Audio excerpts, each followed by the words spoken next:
Good afternoon, everybody, and welcome to today's webinar. We're very pleased to welcome Ben Martin of Greencore Food, Simon Chammings of James Finley's, and Doug Russell of USDOR. They've all kindly agreed to deliver this session today, and I'm shortly going to hand you over to Doug, who will give a short introduction to the session. But before I do, I just wanted to mention a few things.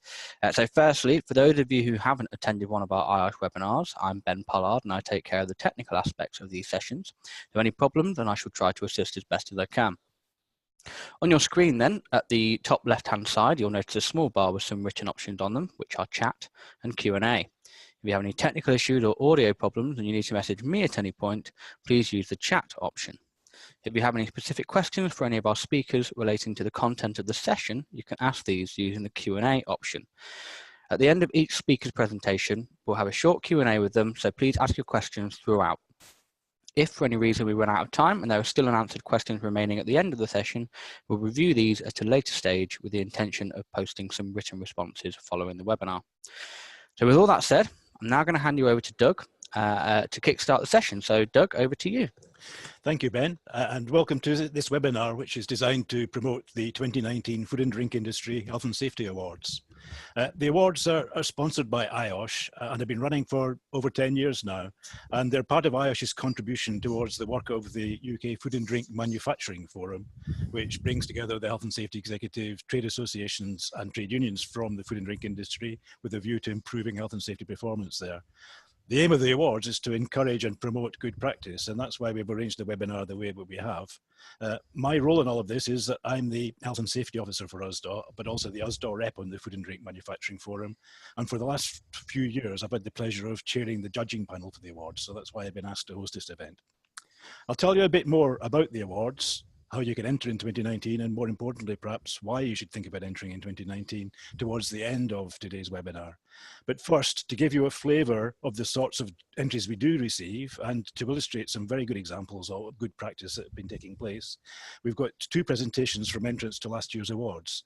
We'll start off with a presentation from Ben Martin at Greencore. Greencore's entry wasn't actually one of the top three. It wasn't a winner and it wasn't a runner-up, but nevertheless it was a very strong contender, and Ben's got a very interesting story to tell. So I'm delighted that we've got the opportunity to give him the platform to actually tell you a bit about the project that they put in for it last year. Once Ben's finished, there'll be a short time for questions and answers to Ben on the presentation that he gives. And then we'll move on to the second presentation from Simon Chammings from James Finley's. James Finley's were the overall winner of the awards. And when you hear the presentation from James, Simon, I think you'll begin to understand why it was that they did win. But first, let me introduce Ben Martin. Ben's the Network and Transport Director for Greencore, has been for 2.5 years. Prior to that, he was working in third-party logistics with organisations such as Wincanton. And he'll tell you a bit more about Greencore and the nature of the work that they do, but also he's going to tell you about what they did to improve the design of the vans that they use for delivery. So over to you, Ben. Okay, thanks, Doug. Hello, everybody, and it's my pleasure to take you through this afternoon's presentation on behalf of Greencore. A little bit about Greencore to give you some context before we get going. So Greencore is a food manufacturer at its heart through and through.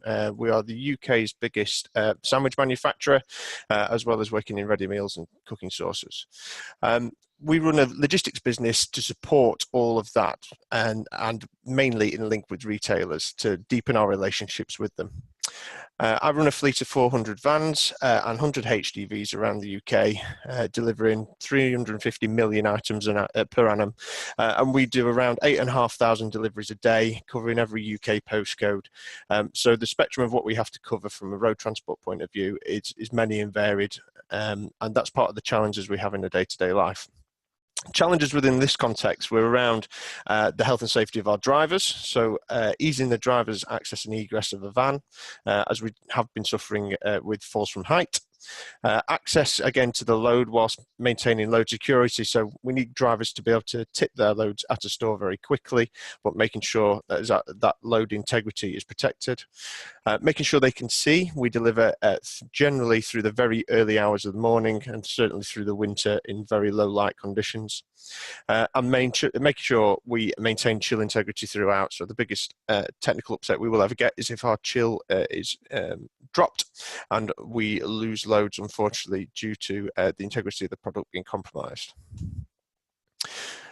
We had to go through a process, and the process, first of all, was triggered by making sure that we engaged with the right stakeholders. And by that, we mean people that run these vans on a daily basis. So that's our transport operators out in the field, and namely the drivers themselves. So we put a great deal of focus around giving a vehicle to a driver that they feel right and appropriate using and can use in a very safe manner. And here you can see a lot of the new design features we put into this vehicle.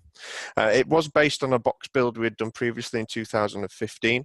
But we had seen that as not really fit for purpose anymore, on the fact it couldn't carry a payload that we wanted, and hadn't really been designed with the drivers in mind.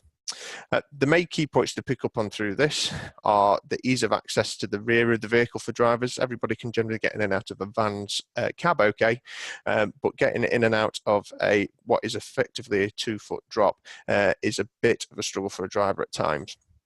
We did things like add a double rear step, which brought the overall height down from 400 millimeters of initial step down to 300 millimeters of initial step. So 100 millimeters takes quite a bit of off that initial travel. We fitted things like slam lock rear doors so that the drivers could easily shut doors, particularly in high winds that we're suffering at the minute. We made sure that we integrated lots of grab handles. We moved to a single rear door, and you'll see shortly in some photos of the old designer vehicle, that has a significant impact on what's available for a driver to get hold of when they get in and out of the vehicle. And then we did things like shorten the rear curtains, which allow us to keep the cold air in the back of the vehicle, but do become a bit of an obstruction whilst we're trying to tip a delivery. We then took advantage of the fact that we were doing a redesign, and we added some in-cab features for the drivers. So we have an automatic battery cutoff that allows drivers to ensure they can have lights on and everything, but they never run out of flat battery and aren't able to restart the vehicles. Particularly as we're delivered to the Highlands and Islands of Scotland, it can take quite a while for a recovery vehicle to get out there when someone's simply just left a vehicle running it. Ended up with a flat battery. We have automatic muting reverse. We've capped the reversing speed as well, and we've put automatic hazard lights on reverse. So rather than adding in-cab technology like a lot of people are doing and putting reversing cameras and additional screens in the vehicle, what we're trying to focus on is ensuring a driver can focus on using the vehicle tools at hand. So just 2 wing mirrors to look at whilst they're reversing, but by capping the reverse speed, we ensure the safety of people behind the vehicle and limit the damage that can be done should something be struck whilst reversing. We also give a good visual warning in having automatic hazard lights, and we mute the radio. One of your key sensors whilst you move in any vehicle is your sense of hearing. So ensuring that the radio is muted whilst we're in reverse and doing that more dangerous of manoeuvres is ensuring that a driver does the right thing and can still hear any directions that he's being given. We then introduce ceiling lights in LEDs into the top of the vehicle. And the final thing, and again, we have to make all of these projects pay, is we managed to increase the payload of the vehicle by 35%. By payload, we mean the amount of goods we can get in the back of the vehicle safely and legally for delivery on the road. And us being able to do that obviously allows us to run less vehicles on the road, making our delivery process a bit more sustainable, allows us to get more drops on a vehicle. So understanding that we're then not making as many deliveries around the UK unnecessarily. And has added to the efficiency of our network, so allowing us to take physical vans off the road, easing congestion and making sure we're not burning as much fuel to get the job done.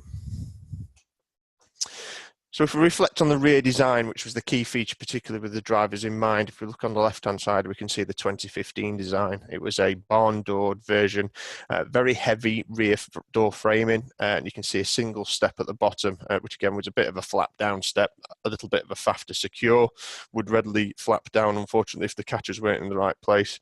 And I think a bit rustic in design is the nice way of putting it.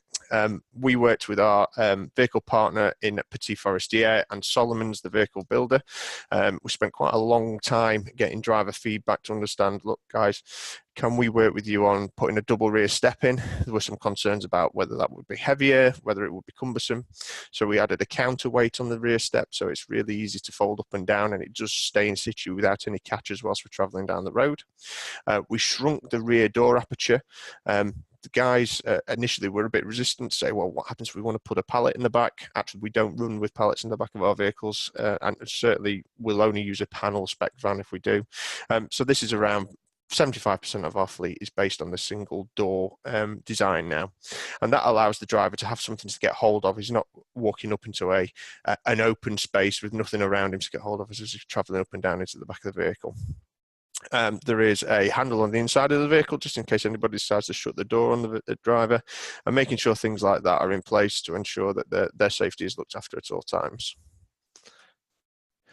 So the benefits that we've had in health and safety, we've now got grab handles, we've got a double rear step, and we've reduced the length and weight of the rear curtains to allow drivers to get in and out. So from the graphic on the right hand side, you can see we've cut rear curtains to allow the drivers to get up to 4 trays out of the back of the vehicle at any one time, but we're also without letting too much of that precious cold air out the back of the vehicle, particularly when it comes to summertime when we start to struggle with temperatures more and more.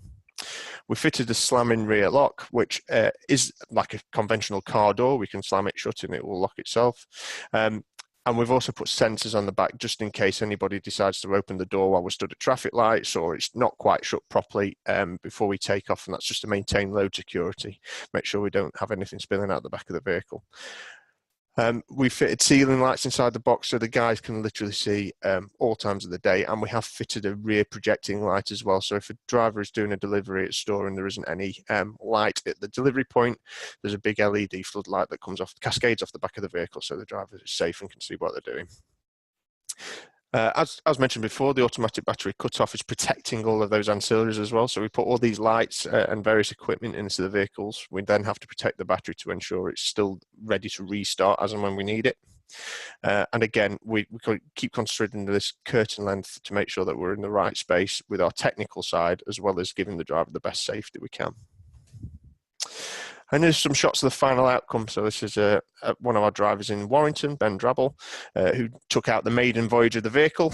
And as you can see, we've worked a lot on the graphic design of the vehicle too, for which we won the award at the TCS&D show last year for making kind of the best graphic design. And the main point of contacts are there. You can see 3 points of contact as the driver is entering the back of the vehicle and exiting the back of the vehicle. And one of the main bits of manual handling being the carrying of product. Product is decanted from the back of the vehicle at waist height, so we haven't got that bending and scraping motions that we all struggle with in manual handling. So that's it from me. Thank you very much for listening, and please let me know if you have any questions, and I will hand you back to Doug. Thanks very much, Ben. Do we have any questions? Well, whilst you're thinking about whether you've got any questions you want to ask Ben, I've got a couple myself that I think I'd be interested in exploring. One was you mentioned that you made a decision not to fit reversing cameras on the vehicles. Now, there's often a problem with blind spots, even with the best mirrors you can have, and people often don't appreciate just how far back the shadow of the blind spot extends. Mm-hmm. So you get people wandering across behind these vehicles very often. Was there any great pressure on you when you made that decision? So we've gone through the education process of making sure that drivers have the right and appropriate assessments. We teach them around their blind spots and making sure they understand what is in place. If we have any high risk locations, we will work with the depots to make sure, and delivery points to make sure they're right and appropriate. The reason we didn't go down the cameras front and put in extra monitors into cabs is that we actually believe on allowing a driver to focus more on the road. So we're looking at direct vision standard, obviously working into London shortly, and we're more concerned around the driver using the equipment at hand and not adding, certainly in the way of HGVs where they have got multiple mirrors to take care of, fisheye mirrors off the front, could end up with 360-degree cameras around the vehicle. That's all adding complication into a driver's day in our mind. And what we want to do is the simple task of going forward, which is what we're doing for 99% of the time. And then let's just risk handle when we're going backwards, cap that reversing speed, make sure the people are using their ears, make sure we've lit the vehicle up appropriately, and making sure that we just limit any potential impact via the rear end of the vehicle. So that's our scope on it. That's why we've ended up where we have in vehicle design, to not add extra complication for a driver in the cab. Yeah, and the other thing, I mean, one of the things that was key to this project, as far as the judges were concerned, was the business of involving the drivers themselves in the design. Can you talk a bit about how you actually did that? What sort of process with that? Yeah, so we hold open driver forums throughout the year as well. So we purposely listen to the guys. We know we have incidents, so we look at accident frequency and we can highlight things through that. We will promote some conversations with those listening forums around, look, why are we having falls from the back of vehicle? Why are we struggling to get access and egress? And involving the driver in that conversation, A, means that we provide a piece of kit that's going to last and really get the driver's engagement. B, it cuts down on some of our accident damage because it's a vehicle that a driver owns and braces. And C, is looking after that guy. So they are up and down the back of the vehicle up to 30, 40 times a day. It's a high risk area if it's not treated responsibly. So involving those guys in that process is important to delivering the right piece of kit for them. It's not about focusing on, yes, we've increased payload greatly. It wasn't the focus of the operation. That's just how we managed to pay for the added kind of technology that we put into the vehicles. Yeah, I mean, that's obviously another great business benefit, and it's interesting that in quite a few of the entries for the awards, there were other business benefits aside from the improvement to the health and safety that were actually being looked for. I know it's difficult to measure, but what do you think the effect has been on the drivers themselves in terms of the changes you made? What's it's done for their morale and for their... Certainly, the engagement with the new vehicles has been far greater. I spend a lot of my time walking around transport yards. It comes with the part of the job, and we spend a lot of time talking about the vehicles, how the new adoption's going on. We talk about, is it the right vehicle? Because we're constantly trying to innovate. We're going to do probably another 60 vehicles before we're done this year. We tend to do around 40 to 50 every 6 months. So we can keep tweaking that design process. The drivers have adopted them great. We're starting to see our accident damage fall a little, particularly in that spec of vehicle. It is seen as kind of the baby vehicle and the next spec to get into HGV. And the drivers kind of, clamber over them to some degree to get that high spec. They want to be in the new 1868 plates. They don't want to be in the 15 plate panel van that's done 200,000 miles already. They're rather in the better piece of kit. Good, thanks very much. Well, thank you for that, Ben. Very interesting presentation, I think you'll agree. I want to move on now and introduce Simon Chamings from James Finley's Beverages. Finley's were the overall winners of the last year's award, and as I said earlier, when you see the presentation from Simon, you'll understand why that was. Simon himself actually wasn't around at the time that the award was being won. He's only just recently joined James Finley's in the last few months. Before that, he was working, fun enough, at Greencore, I think, before he actually moved to Finley's. So when you're asking him any questions, bear in mind that he may not be able to answer them because he wasn't there at the time. But thanks, Simon, for coming along, and over to you. Please tell us what you did at James Finley's. Not a problem. Thank you very much for the introduction, Doug. Yes, kind of like Doug has said, I'm actually quite new within the Finley's business. So I'm actually presenting this on behalf of a gentleman called Mike Keating. So kind of everything that I'm about to go through and discuss is really his brainchild. It's Mike that's developed it. It's Mike that's ran with it.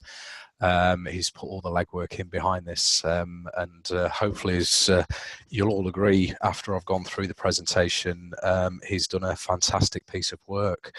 So first of all, I'll just give you a little bit of background behind Finley's, which will lead on quite nicely to the challenges that we faced as a group. So Finley's, or James Finley's, is we are a leading supplier of tea, coffee and natural ingredients within the beverage industry. We have approximately 300,000 employees across the world, primarily within the field and the factories. And at the time of the award submission, we had fields and factories within five countries: Sri Lanka, Kenya, North America, Argentina, and right here within the UK. This is actually now expanded to 6. We've also got some factories across within China. So this kind of brings us into the challenges that we faced as a group.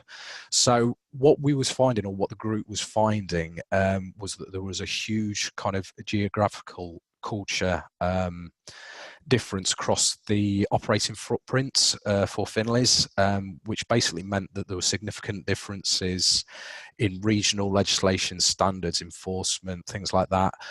And this was especially kind of found within countries where health and safety wasn't as developed as that we're used to within Europe. Obviously, we've got the HC within this country and we've got European legislation, but a lot of countries don't have that. So what the challenges were as a group was it didn't really make a joined up or consistent, structured, measurable way that the group could measure our health and safety performance across the group. So that was kind of one of the first challenges. Also, what used to happen was historically we used to really use a consultant to support the development of corporate strategy, which up to a certain point had achieved some success, but it really lacked the continuity. It really lacked somebody to kind of grab hold of it and move forward and implement their ideas and see them through from the beginning to the end. So what they were really after was somebody to come in to embed a consistent and a structured approach required to facilitate the culture of health and safety, not just within the UK using our legislation, but also across the different cultures that we've got within the Sri Lanka, Kenya, North America's, Argentina's, and now China. So basically, recognising this, Finley's, as an executive team, the Finley's executive team took the decision to recruit a group health and safety manager, like I said, Mike Keating, to engage the business in developing and implementing an aligned corporate and structured approach to health and safety that would address both the strategic and the operational needs across the varying differences and difficulties across the globe. So what Mike did was basically come up with a strategy, a zero harm strategy that was aimed to basically try and engage as many people as we could within Finley's across the globe into a one Finley's approach, into a zero harm strategy. So in December 2016, Mike was been in the company for about a month or so.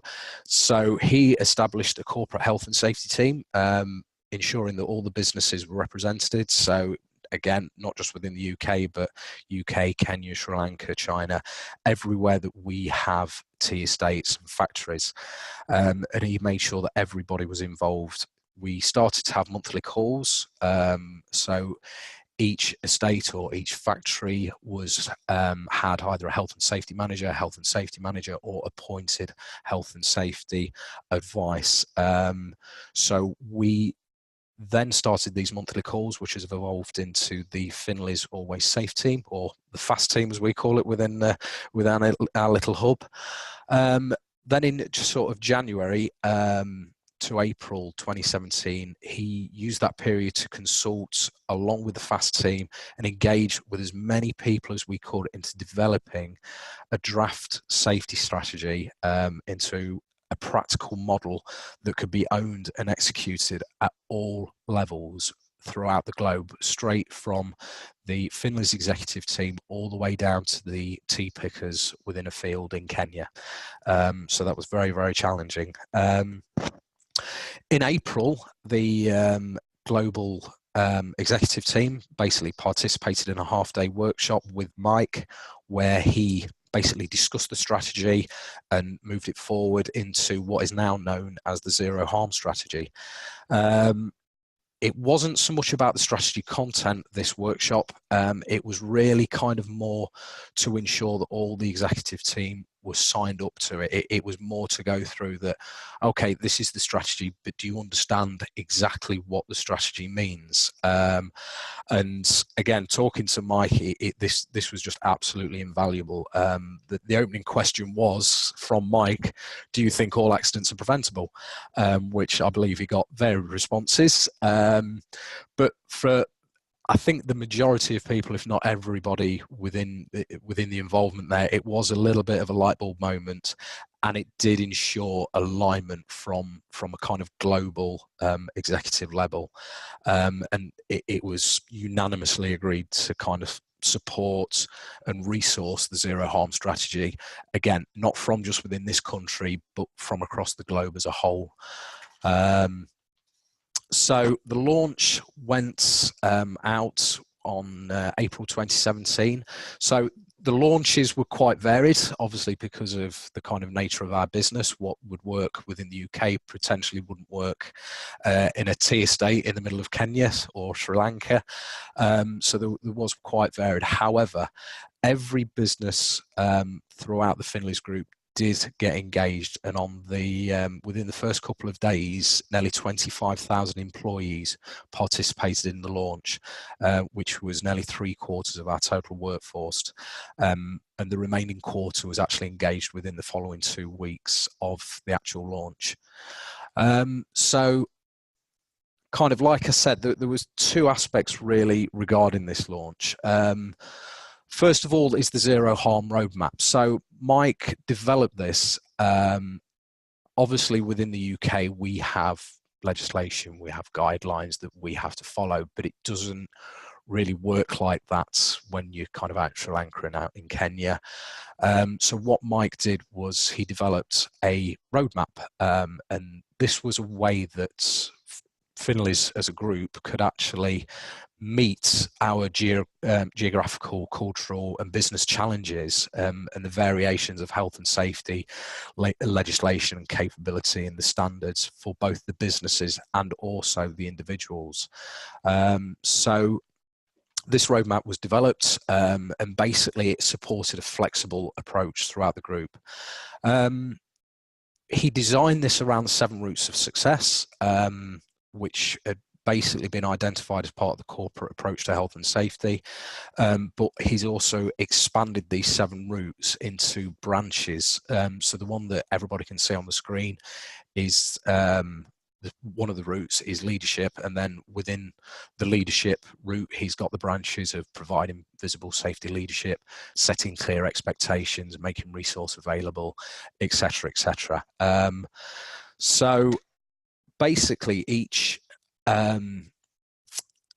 factory or each area around the globe was kind of given these roadmaps, and then we self-scored across the business. So we self-scored to carry out a baseline assessments against all of the elements of the roadmap. So this was done really for a couple of reasons. One, so each individual business could have a good understanding of where they were against the roadmap, and also it provided a bit of a corporate overview as to where Finleys was, and the most common elements that would benefit really from central support, i.e. Mike, and kind of resources. So Mike or Finleys as a group then had a bit more of a clear idea about where we were in Kenya and where we were in Sri Lanka and where we were in the UK, and potentially where we needed to focus on and where we needed to look at. We then carried out an internal engagement exercise to kind of see where the greatest impacts would be, and really to kind of see what branches were the lowest and where we could focus on. And one thing that was Mike really pushed on this is potentially not just your lowest scoring branches that you look at, as a lot of people would do. It's not just about that.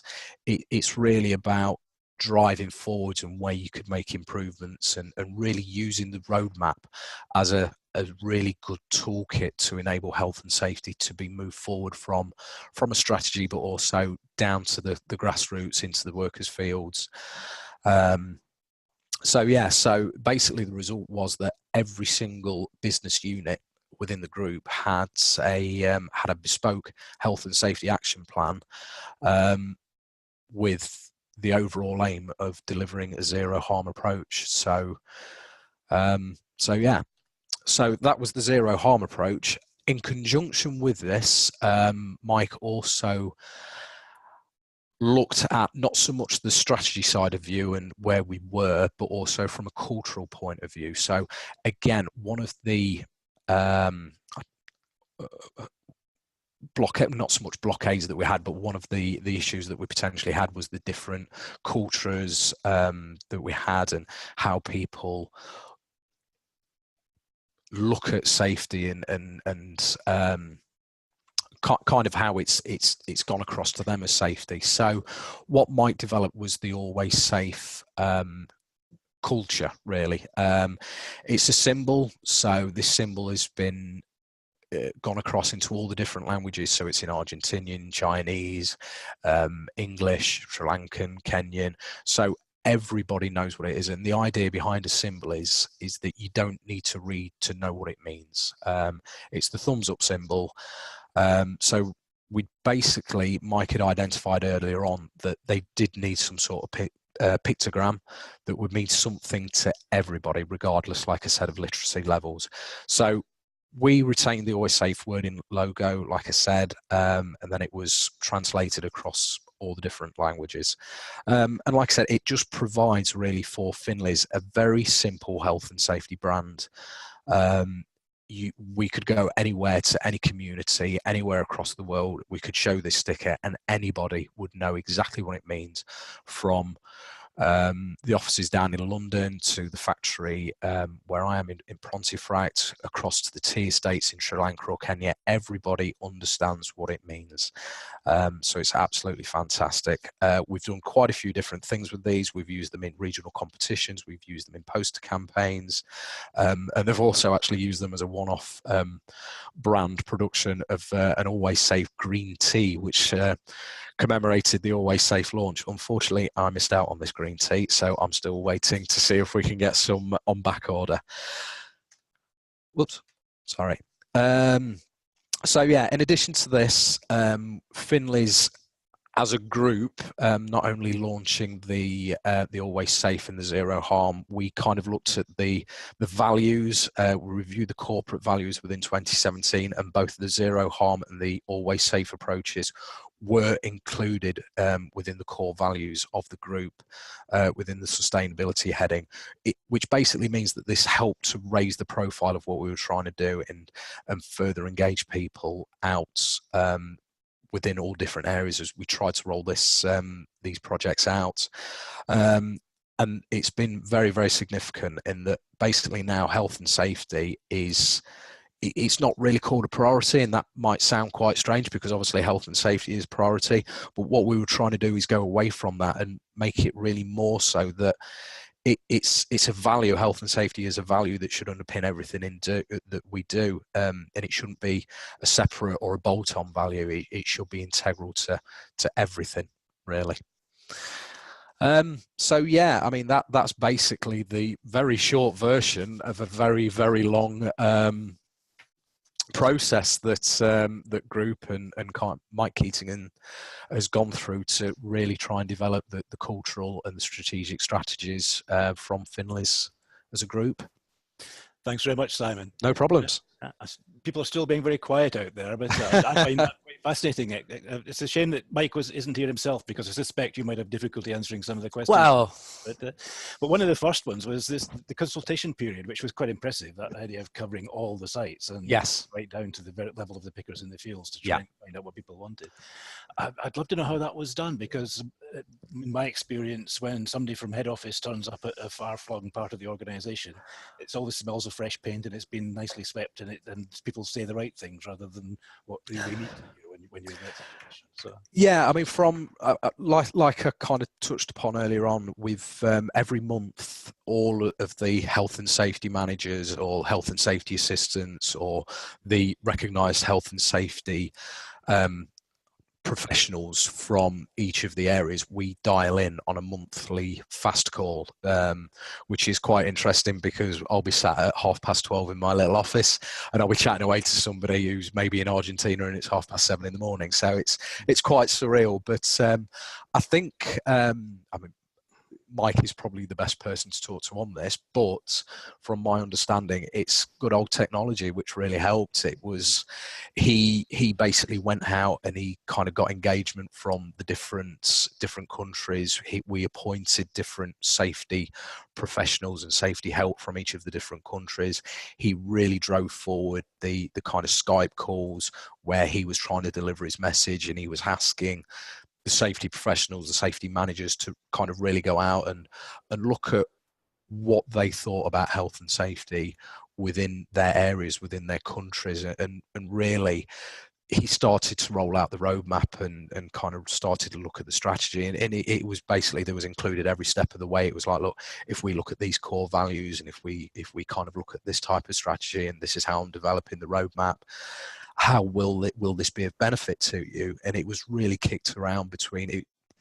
I mean, I say Mike Keating is the brainchild behind this, which he is, but it also involved everybody. I mean, obviously I've been here for 5 months now, but we are looking into the future at what we're doing, and certainly everything that Mike does, every step of the way, he involves everybody, whether it be myself, whether it be the people across from Hull, whether it be the managers over in Argentina, China, Sri Lanka, America. This is what we would like to launch. This is what we're looking at doing.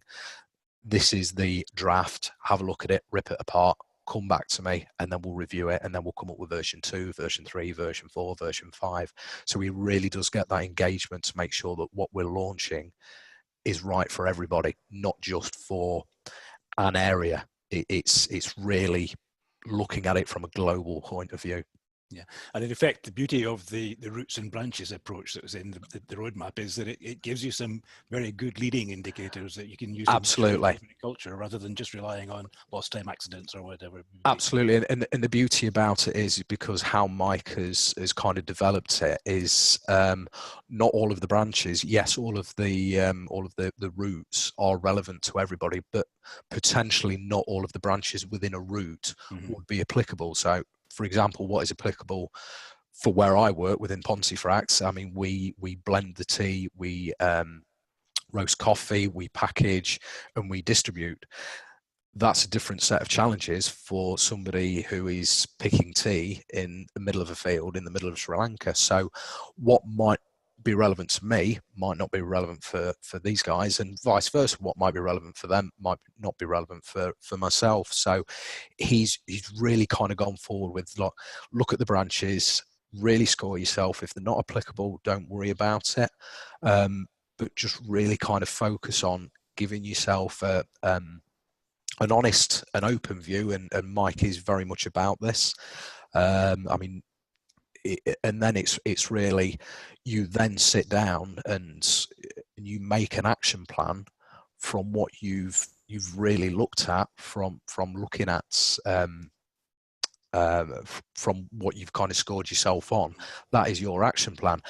Then after 6 months you can review it, or after a year you can review it, or after 18 months. You can see your progress against. And that's exactly it. And then the idea, I mean, I can't speak for everybody across the group, obviously, but basically one of the first things that I did when I started, I sat down, I went through it. I've developed my action plan for the year off of the back of this. After 6 months, I'll have a review, see if there's anywhere where I'm lagging behind, see if there's anywhere where I'm actually moving a little bit quicker than I thought, and then I can review the action plan if required. And then after a year, we'll sit down and we'll go through the whole process all over again. And then we'll have the baseline, then we'll have a version 2, and so on and so forth. And we'll just keep going up to version 20. Yeah. And one of the other interesting things about the presentation, full presentation that Mike gave when he was accepting the award at last year's Food and Drink Industry Conference, was that this always safe slogan and always safe value that you adopt extends beyond the workplace and includes the community as well. Yes, absolutely. I mean, Finley's, because of the tea estates that we do own, we don't just employ workers and kind of, I don't want to say send them out to do the work and then let them come home and then they get the families. We are heavily involved, Finley's group, within the communities. So they do help to kind of develop the villages that they live in, and the standards of living that people have out there. Yeah.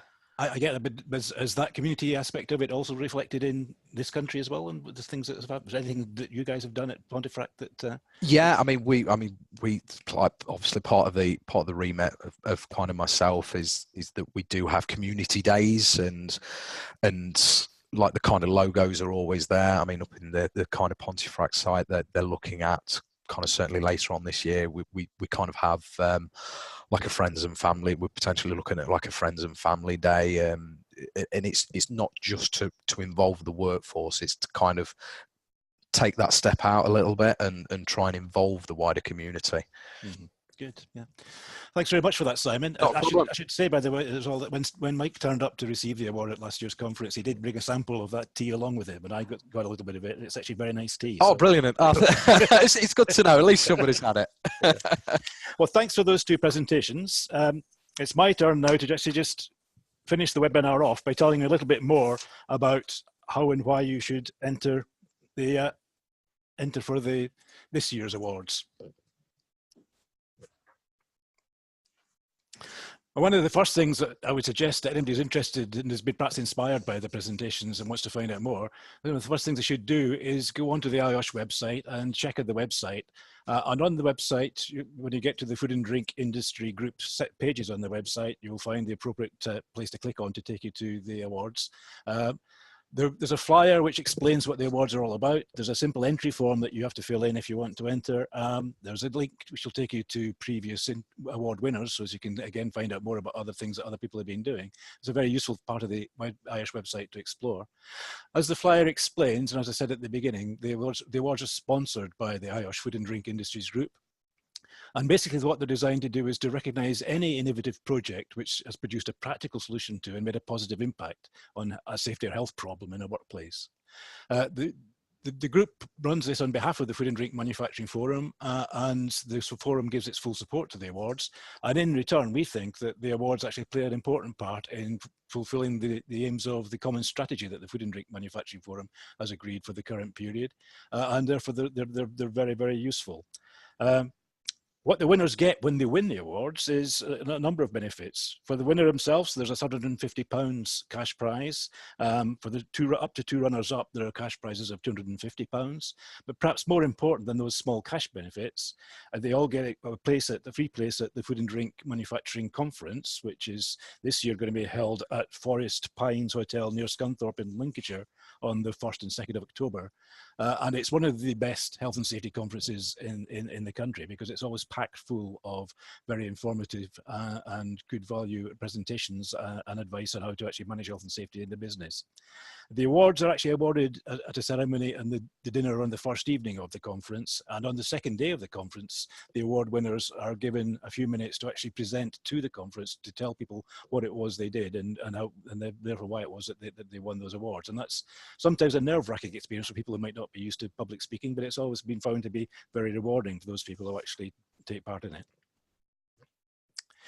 In terms of who can enter, basically the awards are open to anybody working in food and drink manufacture anywhere in the world. And IOSH is very keen to encourage entries from outside the UK. The more we get from outside the UK, the better. So that means people like managers, health and safety advisors, specialists in health and safety, engineers, workplace health and safety reps, and project teams that have perhaps been put together to work on a project in very much the same way that the team was put together at Finley's to work on developing the stuff that they did. The project doesn't have to be something quite as massive as the Finley's one, or one which involves large amount of capital expenditure. Quite often, some of the winners in previous entries have been actually quite small, but made small changes, or quite inexpensive changes, but they've actually made changes that actually added value to the organisation and did improve the health and safety management of the workplace. The only thing that we ask is that they be original and unpublished. I'll just tell you a little bit about the judging process, and I'll come back to perhaps some of the other benefits of the taking part in the competition later on. The judging panel is made up of 4 judges who are selected from bodies that are represented on the Food and Drink Manufacturing Forum. So there's a judge from IOSH, one from the Health and Safety Executive, one from the trade associations that are represented on the forum, and one from the trade unions are represented on the forum. I'm the trade union representative, obviously, but I've also been the chair of the judging panel for the last few years. There are basically 4 criteria that the judges use when they're looking at whether or not any of the entries should be considered to be the winner or a runner-up.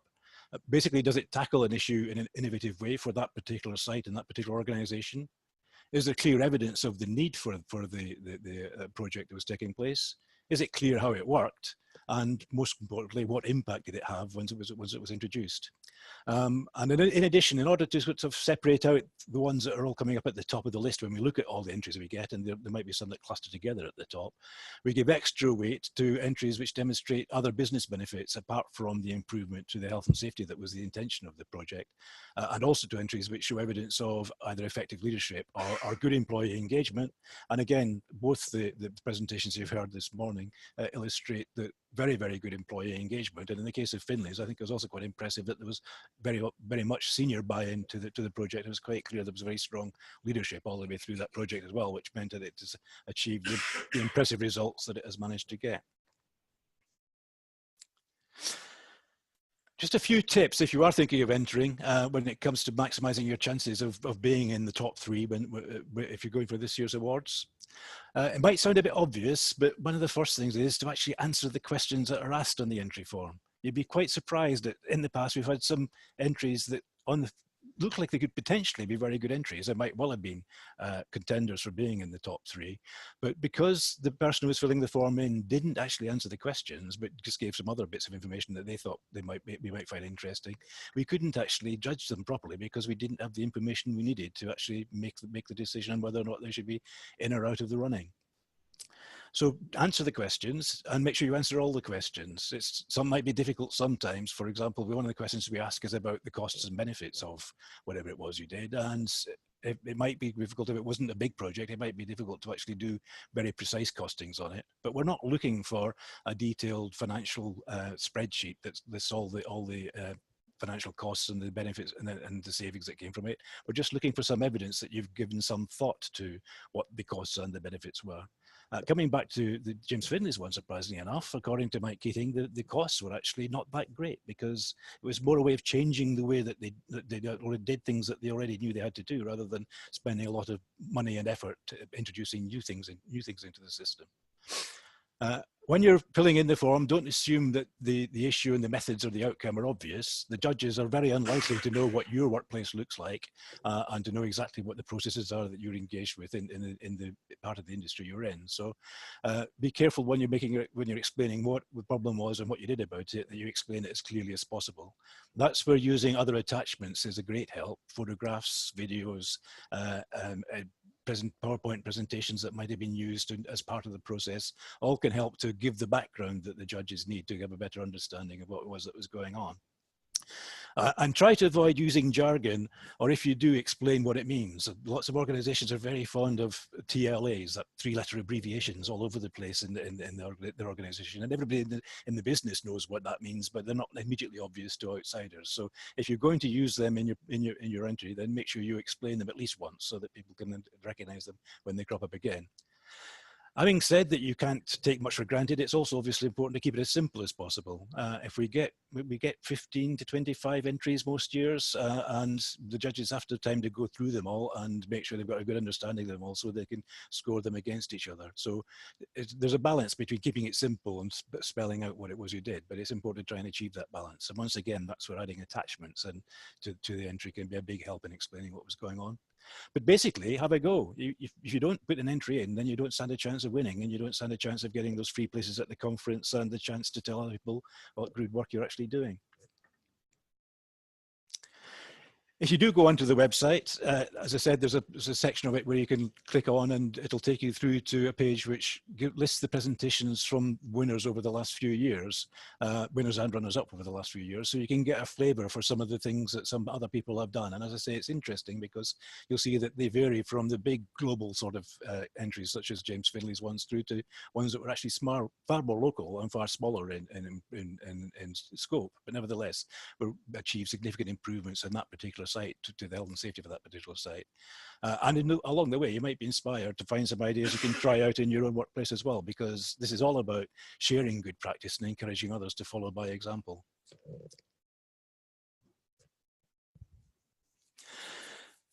Just very briefly, a couple of points on why it's important you should think about entering, which might not be immediately obvious if you've not done it before. First of all, it's important to emphasize it is a free competition. Unlike some other health and safety awards, we don't actually ask you for money up front before we decide whether or not we're going to give the award. It is entirely free. And there are obvious benefits from winning the award in terms of getting the free places at the conference as well, because as I say, it's a very good conference and it's a good opportunity to catch up with other people and what they're doing in the industry as well. The entry process is fairly straightforward. I think both guys here would say that the filling in of the form isn't that complicated an exercise. But the value of entering goes way beyond the prizes that you actually get. Apart from the small cash prize is hardly a great incentive, I would argue, to enter the competition.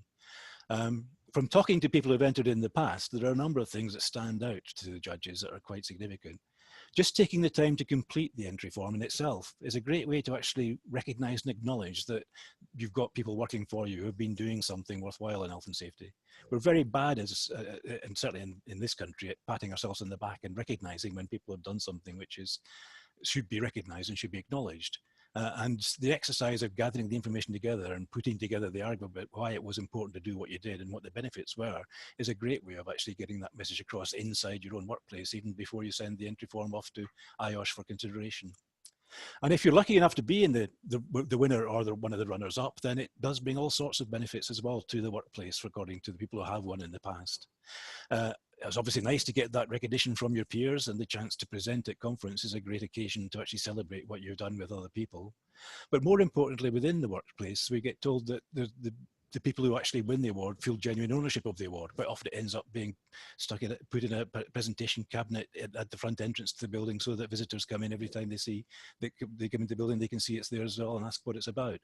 It leads to massively improved morale at work and a stronger health and safety culture, because it's a great way of demonstrating to people that you do treat health and safety seriously and get them to carry on reporting things to you in the future and coming up with new ideas as well. And in some cases, we've gone back to organizations up to 5 years after they'd won the award, and they say they're still reaping those sorts of benefits in terms of employee engagement in health and safety and in the improvements to the health and safety management structure they've got there. So all sorts of immeasurable, difficult to measure, but very valuable benefits if you're lucky enough to be one of the winners. But you won't win unless you get your entries in. So please do go to the IOSH website, download the entry form, download the flyer. Whilst you're there, have a look at the previous entries just to see what other people have done, and get your entries in before the 5th of July. Entering a competition, as I said, is free, but winning is priceless. So please do have a go, and we look forward to seeing your entries in this year's judging when we meet to do the judging later in the year. So that's all I've got to say at this stage. I don't think there's any questions for us that have come up yet. So thank you very much for listening. And if you do have any issues or questions that you want to get answered, then again, on the IOSH website, there's a link to Julie's email address, and you can email any questions or comments you've got about the competition to Julie at IOSH, and they'll be passed on to the judging panel for their consideration. Thank you very much, and goodbye.